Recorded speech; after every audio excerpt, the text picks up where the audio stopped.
Hi అండి. మా ప్రణతికి bore అయితా వాళ్ళ ఫ్రెండ్ని మా ఇంటి దగ్గరే బయట నుంచి తన్విశ్రీ పొద్దు నుంచి పిలిచేసరికి అమ్మ ఇప్పుడు వచ్చింది. వాళ్ళ ఫ్రెండ్ వచ్చాక వాళ్ళ ఫ్రెండ్కి కారాలు పెట్టింది, నీళ్ళు ఇచ్చింది. మరి అతిథి మర్యాదలు చేస్తుంది మా ఫ్రెండ్కి. వాళ్ళ ఫ్రెండ్కి బొమ్మలన్నీ ఆ బస్తాలో ఉంటే బొమ్మలన్నీ తీసేసి వాళ్ళ ఫ్రెండ్కి అంతా ఇవన్నీ ఎక్స్ప్లెయిన్ చేస్తుంది.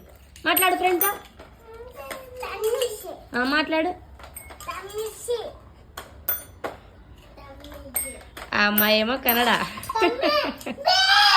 మా ప్రణతినేమో తెలుగు. ఏదో మాట్లాడుతూనే ఉంది. తన్విశ్రీతో గో మాట్లాడు గొత్తా కొంచెం ఇంగ్లీషు కన్నడ కంబైన్ చేసి వాళ్ళ ఫ్రెండ్తో మేనేజ్ చేస్తాను మా ప్రణతి. మా ప్రణతికి ఫ్రెండ్స్ అన్న చాలా ఇష్టం అండి, వాళ్ళ స్కూల్ ఫ్రెండ్స్. తన్విశ్రీ మాట్లాడుకుంటే స్కూల్ నుంచి వచ్చినాక నాతో తన్విశ్రీ మాట్లాడలేదు అని చెప్తుంది నాకు. వాళ్ళ ఫ్రెండ్ మాట్లాడుకుంటే వచ్చి మరి చెప్తుంది నాకు.